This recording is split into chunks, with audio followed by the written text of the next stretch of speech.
On behalf of Operation Benjamin, I offer our collective deep thanks to the magnificent people of the American Battle Monuments Commission. We work very closely with these dedicated and professional men and women here in Manila and around the world.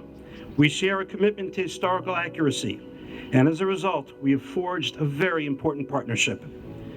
There are many people present today from the world powers, mighty countries who are important players on the world stage.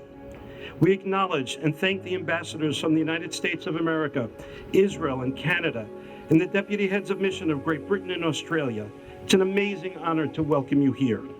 And we thank the tangible symbol of American military might, who has joined us today to offer the slow and solemn salute to these men, Colonel Edward Evans. Your presence lends solemnity and dignity to our proceedings today. When we realize the soldiers we honor today were not household names or leaders of nations, but rather ordinary fighting men who, in the immortal words of Abraham Lincoln, gave the last full measure of devotion, your presence is even more noteworthy. We all in some way want to honor those who have rested here for these many years under an incorrect identity. That we all come together to honor them, these ordinary heroes, speaks well of us all.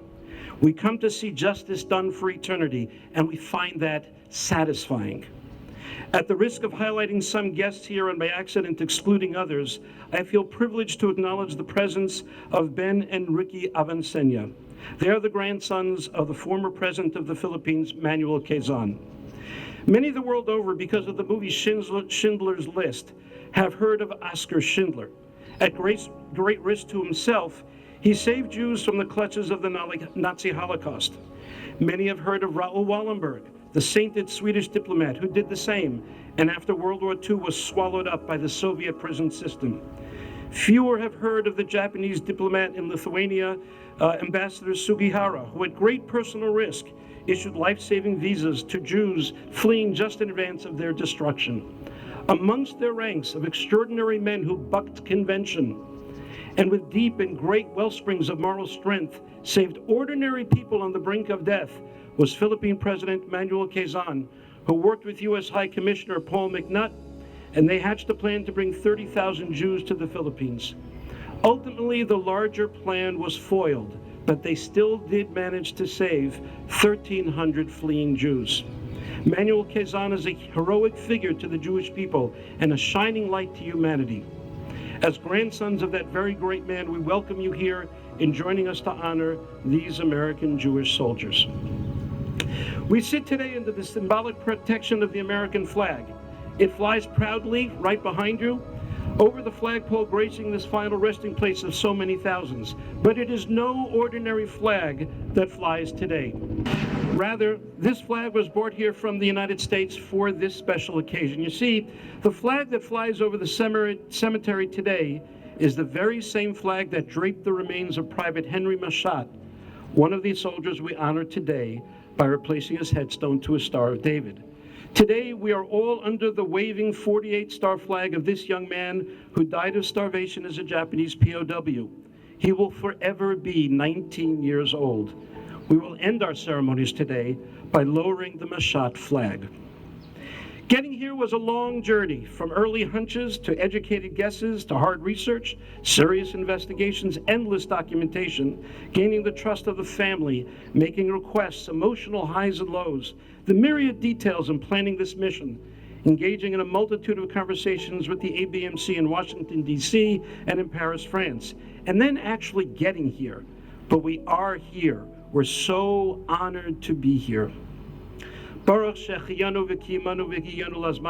thank you, Lord, for allowing us the opportunity to see this day come to fruition. Very shortly, we'll complete the purpose of all of these efforts, and we'll erect a Star of David, the established symbol of Judaism, over the graves of 3 heroic young men. And the workers will do it with great dignity and precision, befitting the quiet magnificence of these hallowed grounds. And we'll stare at these granite stars, one after another, in awe, humility, honor, sadness, and a sense of having done something fundamentally right. We've completed a long journey for these beloved young men, but in doing so, we'll be doing something as well, something less comfortable, And I would like to take this opportunity to meet that discomfort head on. For every time we erect a Star of David, we will be removing a Latin cross. We will be exchanging one symbol for another. Symbols are very important in Jewish life. They're infused with meaning. So when we remove a symbol, we need to take note and understand precisely what we're doing. Jews have had a long and checkered relationship with the cross, or in Latin, the crux amica. As we'll replace that symbol today, let's not be shy. Explore with me for a moment how we should feel today about what we are about to do. At various times, the cross was a symbol of heroism, as in the hands and heart of Dietrich Bonhoeffer, the German pastor whose Christian faith drove him to oppose Adolf Hitler and the Nazis with all of his might, eventually at the cost of his very life. But at other times, let's be honest, such as during the Crusades or in the age of Torquemada and the Inquisition, it was a symbol of religious violence that struck fear into the hearts of the Jews. So which is it? What is our relationship to these crosses being removed today? What should our emotions be?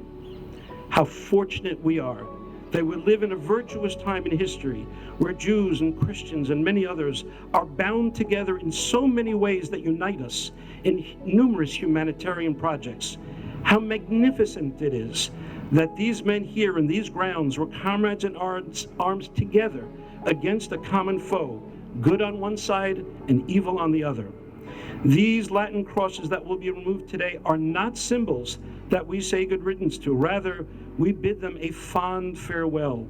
We lower our heads in gratitude and respect to these silent civil sentinels who have so majestically stood guard over these young men for all of these decades.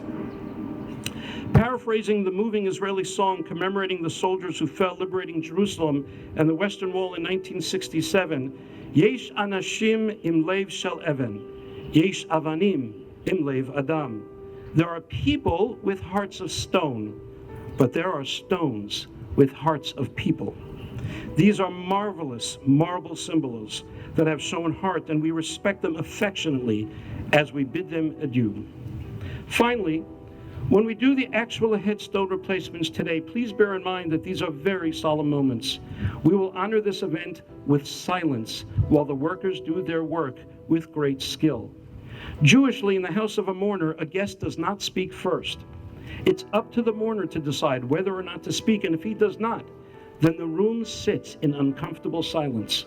Sometimes silence is the most profound sound, and truthfully, sometimes there's just nothing to say. Tech 5 Eugene Shore, PFC Ralph Greenstein, Private Harvey Mashat, Corporal Sam Cordova, and the thousands of unknown soldiers, and every young man and woman in this cemetery never had a chance of life, or to raise children, or grow in a career. The tragedy is extremely profound. The silence is uncomfortable, and it ought to be. It is part and parcel of the bittersweet dignity of the moment that we are seeking. Thank you for your cooperation in maintaining that silence. Let's continue then with these proceedings in the spirit of brotherhood, bound by the love of these men, the love of country, the respect of history, and bound by the terrible truth that all of the accomplishments of these thousands and thousands of men and women around us, all the good they could have accomplished in their lives, is lost to us and lost to history.